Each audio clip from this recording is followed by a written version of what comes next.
All right, here are some facts for you, Brock. You ready? All right, yes. The Mariners finished the year 90-72. Fact. Mm-hmm. The Mariners hold the third best record in the American League, tied for the eighth best record in the league in general. They get a first-round bye in the number 2 seed in the American League. Those are all facts. Okay. The Mariners had this year the 15th highest payroll, playing in what is essentially the 15th largest market when you include multiple teams in New York, L.A., and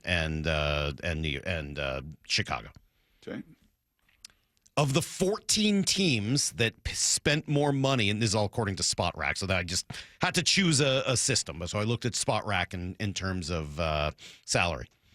Of the 14 teams that spent more than the Mariners, half of them missed the postseason. 7 of the 14 teams that spent more than the Mariners did this year missed the postseason entirely, including, most obviously, the Mets. I'm sorry. Oh, I told you one of my best friends from college is a Mets fan. $341 million the Mets spent this year.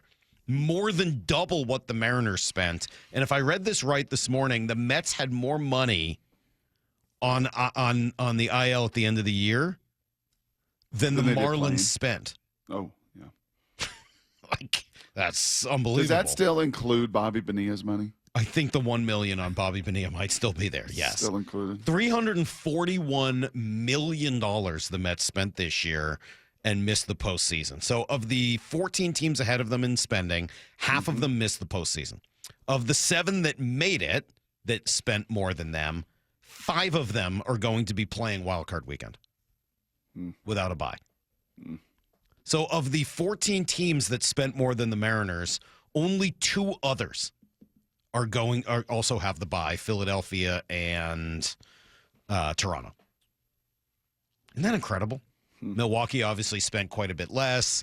And this is not to say, because now I'll dig into a little bit of opinion. Those are all facts. None of that is arguable. That's all just facts. Yep. All those things happened this year. To dig into some of the opinion around it is where obviously not everyone will see this the same way. It is also worth pointing out that of the teams that spent less than the Mariners, very few are in the postseason, just a couple, the Brewers being the most obvious. But it is I want to make sure we point that out. And the teams at the very bottom essentially going nowhere, right? The Rockies and the White Sox and the A's, who at the very least put out had some success this year and maybe are building something. But you get the point. The payroll really did not end up indicating who was going to have success this year and who would not. So if you're going to spend the 15th most money in baseball and finish with one of the 4 buys that was available, while half of the teams ahead of you spent more and did less, really you could make the argument that 12 of the 14 teams that spent more than you did less with their money than you did. Mm-hmm. You have to ultimately, for me, reach this conclusion. Jerry and Justin did a hell of a job. Jerry Dipoto and Justin Hollander did an excellent, excellent job building this team. Given the money that was there for them, given how everybody else did, and given how they finished this year, they did an excellent job. And I had a lot of concerns about the way the team was being built in the offseason. Was not wild about all of the moves they made or didn't make. Thought that there was more to be done. Thought that there were some mistakes. And all of those quote unquote mistakes ended up working out in one way or another. Now, Jorge Polanco didn't end up playing third base. And obviously the roster they finished with looked very different from the one it started as. But that's on them as well. That's due to the success they had. Now, Cal turning himself into a superstar, great. But they signed him and they banked on him. Polanco becoming a DH, yeah, but they signed him. And then they came up with a really good plan to manage him. Yep. I mean, like, it kind of go back to all of the things that I had concerns about. An infield that over the course of the season, you're looking at like, remember we looked at it and said in spring training, you have holes or question marks at all 4 infield spots and certainly first, second, and third. Mm-hmm. all three of them ended up being just fine by the time the season was over. And you would argue now that a couple of them are real strengths. Right field, the emergence of Dom Canzone, the depth that showed up, Ben Williamson, Cole Young, all of the things that happened. Unlike previous years when they misspent on veteran free agents, and they did, who did very little.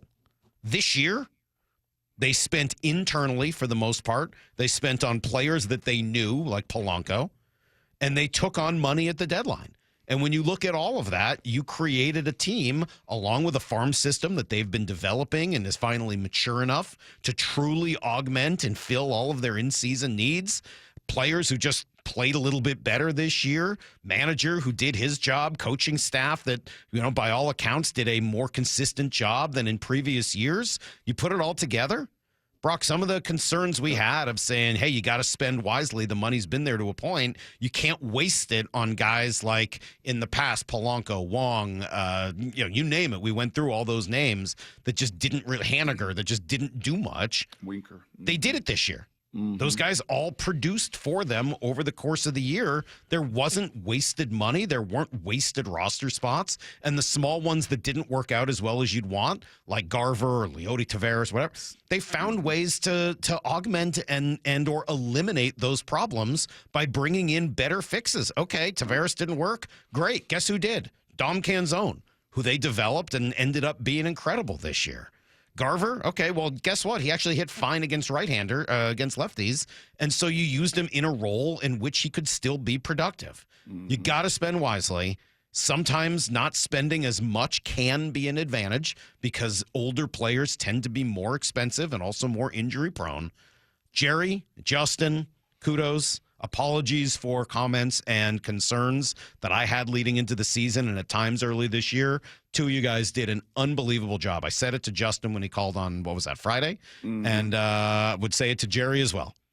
Tremendous work in building a team that ended up far exceeding expectations this year. Yeah, I think what I hear you say as much as anything there over those 10 minutes is ROI, return on investment. That this season in all of baseball, Milwaukee Brewers, a little more return even on investment than you did, right? They have a smaller payroll than the Mariners did this season. Is that, do I have that correct? Who? Number one, the Brewers. Yes.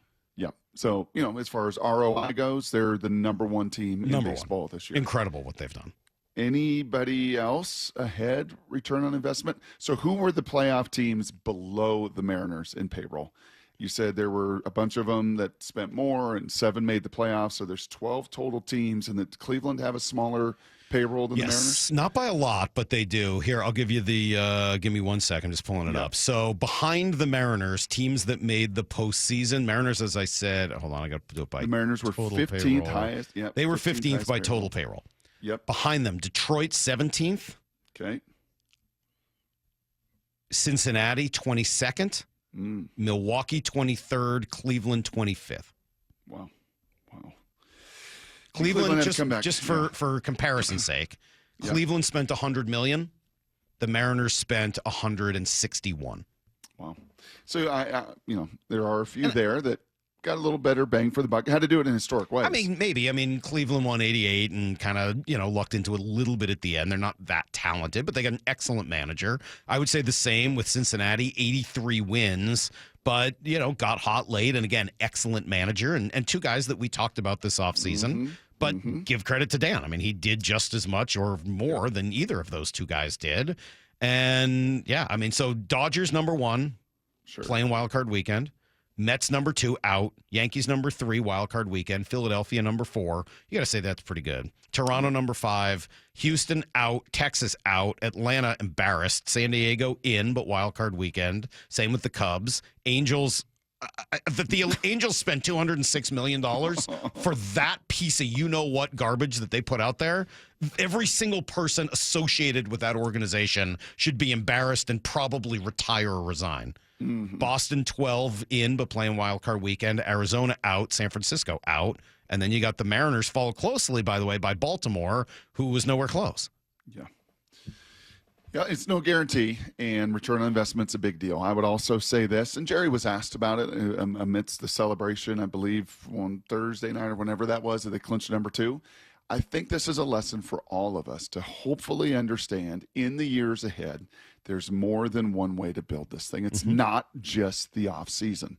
Baseball has changed. It has morphed. He was asked about all of the hits that they have had at the trade deadline the last 2 or 3 years and why then and not in the off season. Well, there's less people trading in the off season, right? I mean, we have seen that faucet is just kind of, that spigot's been slowed versus the opportunities that you do find in June and July. And those opportunities in 2022 is Luis Castillo. And this year, you're not here. We're not doing this. We're not the number 2 seed if Josh Naylor is not a Seattle Mariner this season. 100%. July and August. So here's the concern. This comes from California 209. Says, well, did the front office actually do a better job this year? Give me this year from Cal last year, and don't you think they do the same thing or the year before? Maybe they just had a normal front office performance, but got an insane year from Cal. Maybe. But they also got a horrible year from Polanco last year and a horrible year from Teoscar the year. Like, it's not really fair to just pick and choose. I mean, overall, they got a better year from Polanco. They got a better year from Cal, 2 guys that they spent money on in the offseason. The pitching had many more injuries this year than it had the last few years, and they survived them thanks to Logan Evans and Emerson Hancock and other guys they had in their system already. Their system was ready to help with Williamson and Canzone and Cole Young, who all played big roles. It was enough to trade for Naylor and Suarez. Like, I think it's... And by the way, you overcame more injuries this year in your pitching rotation than you ever had the last 2 or 3 years. And by the way, you signed Cal Raleigh. That was a part of it.